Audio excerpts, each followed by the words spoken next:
of following God. The cost of following God.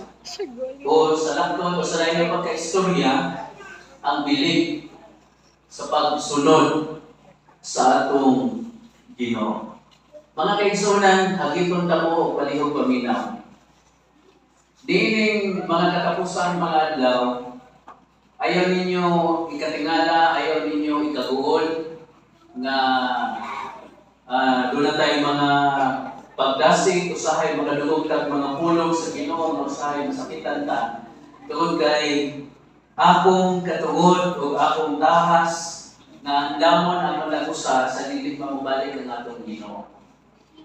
Amen? So, the cost of following God.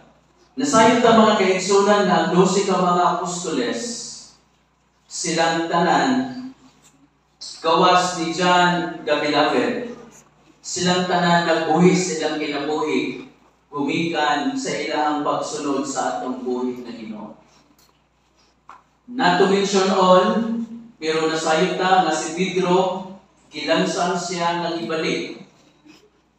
Si Andrew, gi-crucify siya sa usa ka X-shape ng cross.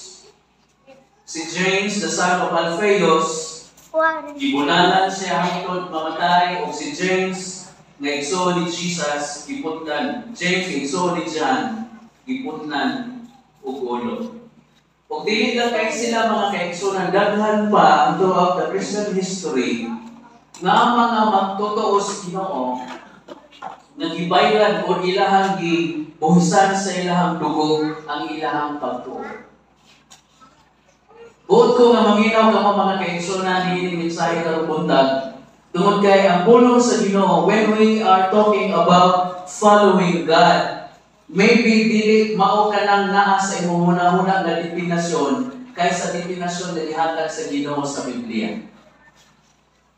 Nasayod ba mo mga kaigsunan na kung maghisgot kita pagsunod sa Ginoo, ang buot ipasabot niini nga biyaan gyud nato ang tanang utang nga dili makalipay sa atong buhi nga Ginoo.